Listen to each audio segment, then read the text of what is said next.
not that old. In the Megillah, it says that when the king made a Suda for 7 days, he sat all the people, the Chatzer Ginas Bisan Hamelech. All the Meforshim asked, it's 3 different places. The Chatzer was the outside chambers, the courtyard. The Gina was the garden that they made, a beautiful, expensive garden in front of the palace, and the Bisan was the actual palace of the Melech. So the Mefarshim asked, he couldn't see them in all 3 places. They were either in the Chatzah, in the Gina, or the Bisan. So the Gemara answers, actually 2 different pshatim to answer this. One pshat is that he started them all in the Chatzah, it wasn't able to contain them. Too many people. He sat the overflow in the Gina, in the garden, the Loech Zika. It still couldn't contain them, too many people. So he opened up his palace, and the rest of the people went to the Bisan. And the Gemara asked, you can't be matal kina in a Suda, you can't cause jealousy, because each person was sitting in a progressively more chashish place. So the Gemara answers, Taisus asks the Kasha, and Taisus answers that they opened doors between the 3 sections, so each section could see the other. It wasn't exclusive in that way. The Gra Pshat, not Andrush, the Gra says that anytime it says Melech, as we know, it means HaKadosh Baruch Hu. And he said there are 3 Ilamas that HaKadosh Baruch Hu made. This world is the lowest one, the Chatzah. After that comes Gan Eden, where the Tzaddikim are zeichet to be. And after that is the palace of the king, Mechisasa Shel HaKadosh Baruch Hu himself. So he says, what it's telling us, the HaKadosh Baruch Hu starts everybody down here. Certain neshamas, he says, are so kodesh, so special. The world can't contain them. So HaKadosh Baruch Hu has to move them to the higher place. I can't think of any other person when I learn that Gra like it fits to Baruch Olav Shalom. His neshama mamish, I always knew all the years when he was well, the oimek of his lay, the oimek of his kavanas, of his ratzon to help Zulas, everybody around him. And when he became sick, never.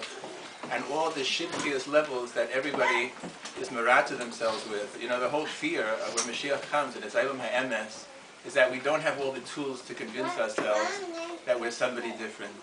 All the things that we do, we forget is not necessarily who we are. And people are so busy that they forget to work on the neshama themselves. And that's all that blind, that's all that lasts after 120 years. Baruch was in a matzav where progressively, layer after layer, of the shitchias, of the gashmias, of Eilam Hazeh was peeled off, layer after layer, until all that was left was who he really was. And I think at that point, anybody that saw him couldn't deny the kedusha of that man's neshama. I remember Maisim, and for me, by the way, forgive me for being a bit emotional, but I mamish feel, I don't think I was ever as emotional as Baita Zilvaya, but it's like partly a brother and partly a father because of the slight age difference. And I mamish feel that he was just an incredible person. I was by the burgers every second Shabbos for maybe 5 years.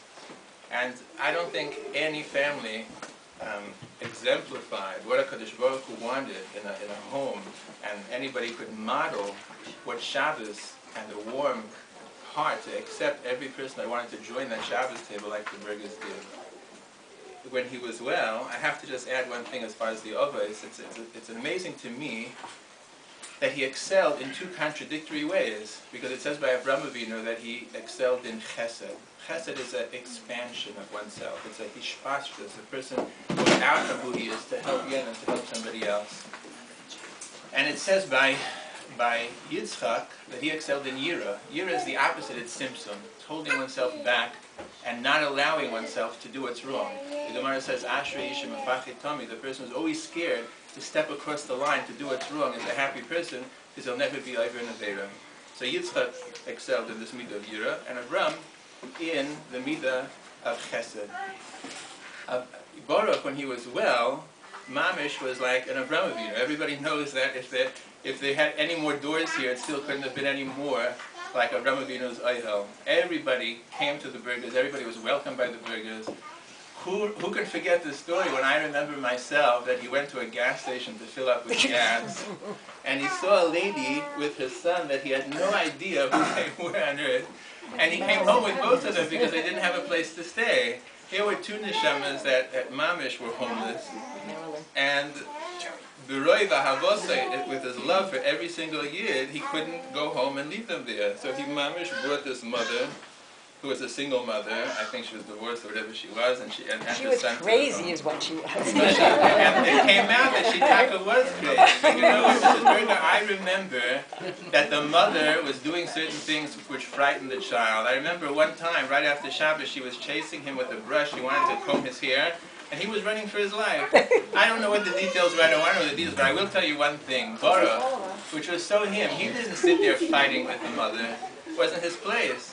But I remember him taking that boy, what is he, like 9 years old? Yeah, exactly. Was around 9. I remember it. He took that boy whenever the mother wasn't around, and he was mekazik him, and he hugged him, and he caressed him, and he mamish gave him a sense of zich and a self-confidence that I'm sure after, when the boy is 90, he's going to remember Baruch. That's who Baruch was. You know, there's another boy I remember who always came to the Shabbos table. He was frum for a while, and never he wasn't able to be strong, and he went off the derech. As he was leaving yeshiva, he mentioned to a few people that he's not scared of bumping into anybody. He decided he's not going to be frum, and anybody that he meets, he's not going to shy away from. But he admitted to me that a short while later he was on a train, and he saw out of the corner of his eye Baruch on that train. And despite his gusto and his belligerence, I guess, at that point, he immediately went off before Baruch saw him. And he said he realized that as much as he's bending things and having kindness on who knows who, there wasn't anything to say bad about Baruch. And Baruch never scolded him or anybody else. So he felt such a warmth to Baruch that he didn't have a pispay, he didn't have an answer of what to say if he met Baruch, because he knew what Baruch stood for, and he knew the caring and the sincerity that Baruch always showed him. And that's mamish who he was.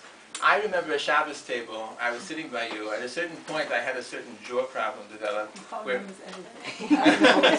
I remember word for word. It was so precious. Next story is the red Sometimes thread. you quote, That one will leave out. sometimes you quote things and I go, did I say that? Wow. I remember everything you said. You want me to sit No, the bottom line was I was sitting by the Shabbos table, and I apologized quietly to Baruch that I wasn't able to join this meals like I used to, because I was developing a certain jaw problem where it hurt me to sing.